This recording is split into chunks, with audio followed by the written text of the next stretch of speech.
Doctor एक मरीज का इलाज कर उसे नया जीवन दान देते हैं और इसलिए शायद उन्हें धरती का भगवान कहा जाता है। कुछ ऐसा ही देखने को सामने आया है मधेपुरा में, जहां पेट की एक गंभीर बीमारी से जूझ रहे एक बुजुर्ग को मधेपुरा के जाने माने पाटलिपुत्र अस्पताल के डॉक्टर संतोष कुमार ने एक नई जिंदगी दी है। दरअसल मधेपुरा के आलमनगर अंतर्गत विस्पट्टी निवासी 55 वर्षीय गिरधर शर्मा काफी दिनों से पेट के दर्द से परेशान रह रहे थे। परिजनों ने उन्हें मधेपुरा के एक बड़े अस्पताल में भर्ती करवाया, लेकिन वहां से उन्हें हायर सेंटर रेफर कर दिया गया, जिससे परिजन काफी परेशान हो गए। इसी बीच किन्हीं ने उन्हें पाटलिपुत्र अस्पताल जाने की सलाह दी। इसके बाद परिजनों ने पाटलिपुत्र अस्पताल से संपर्क किया एवं मरीज को यहां लाने पर पता चला कि उनके पेट में आंत बुरी तरह उलझ चुका है। पाटलिपुत्र अस्पताल के डॉक्टर संतोष कुमार की टीम ने इसे एक चैलेंज के रूप में लिया। टीम ने काफी मेहनत कर मरीज का सफल ऑपरेशन किया और अब गिरधर शर्मा काफी स्वस्थ महसूस कर रहे हैं। सुनिए क्या बता रहे हैं मरीज के परिजन। मेडिकल में गया, उधर भर्ती किया, लेकिन आराम नहीं मिला। उधर समझ में नहीं आया, तकलीफ ज़्यादा हुआ पेशेंट को, तो वहाँ साफ आराम नहीं मिला। तब उधर से एफआईआर किया इसको, तब समझ में नहीं आया हमको।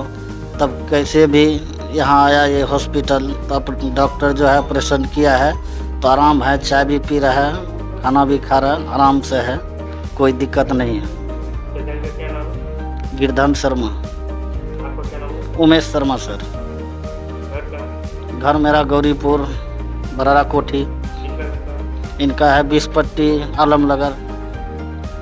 वहीं इस पूरे मामले पर द बिहार बुलेटिन से बात करते हुए डॉक्टर संतोष कुमार ने बताया कि निश्चित रूप से यह हमारे लिए एक चैलेंजिंग केस था और हमने इसे सफल कर दिखाया।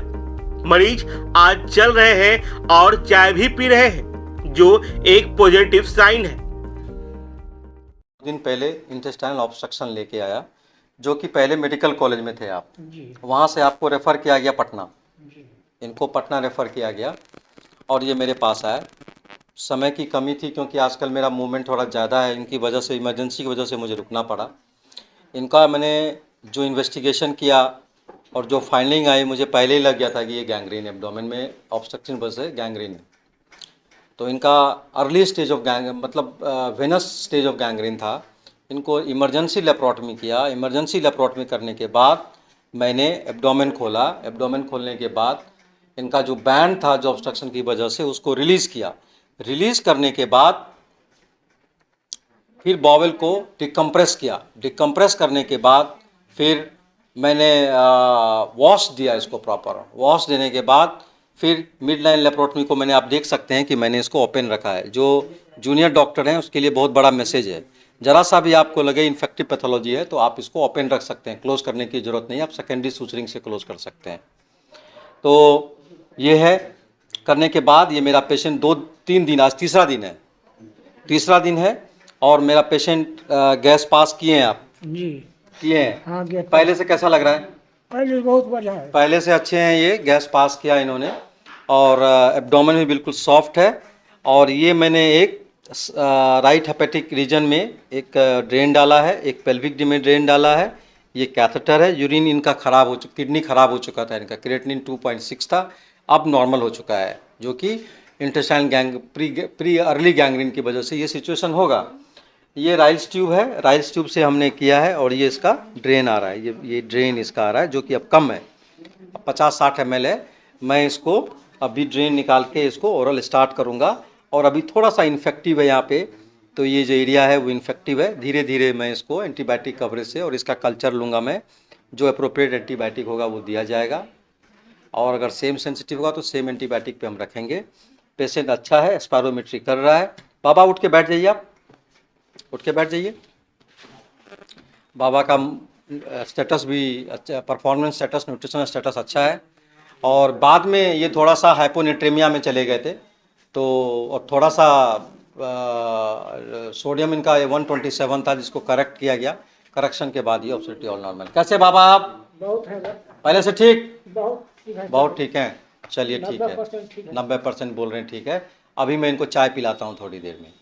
चाय मंगाया जाए?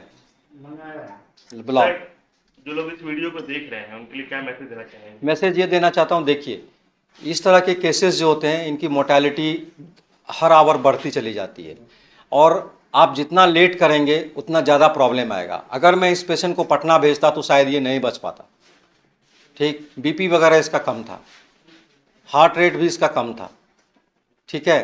तो अगर ये नहीं बच पाता तो इमरजेंसी लेप्रोटमी हमने लिया, एनेस्थीसिया को बुलाया, प्रॉपर कंसेंट लिया, प्रॉपर इन्वेस्टिगेशन कराया, हमने सीटी कराया। क्योंकि इसका क्रिएटिनिन ज़्यादा था तो मैं कॉन्ट्रास्ट नहीं, मैं प्लेन सीटी लेके ही बाहर निकला। और अगर इसको राइट टाइम पे नहीं करता तो ये जो हैं आपके पेशेंट जो हैं, और ये शर्मा जी आपके सामने नहीं होते आज, ये पटना तक नहीं पहुंच पाते थे। तो इस तरह के केसेस लेते हैं जिसमें मोर्टेलिटी के चांसेस रहता है, लेकिन आपके पास ऑप्शन कुछ नहीं है। अब अगर आप ऑपरेट करते हैं तो पेशेंट के निकलने की संभावना है। कभी कभी पेशेंट के साथ हादसा हो जाता है क्योंकि वो लेट पहुंचते हैं, एक फैक्टर है।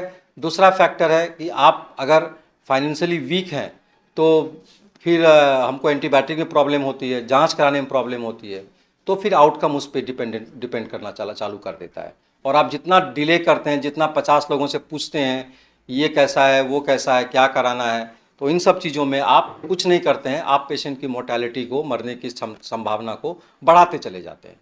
तो इन सब चीज़ों से रुकना है और आपको करेक्ट सेंटर चूज करके एक सही डिसीजन लेके जितना जल्दी हो सके आपको आगे बढ़ना है। और उस समय जो है कि मतलब आपस की चीज़ों को छोड़ के, जो आप आपस की पॉलिटिक्स है उसको छोड़ के पेशेंट की सेव करने के बारे में सोचें।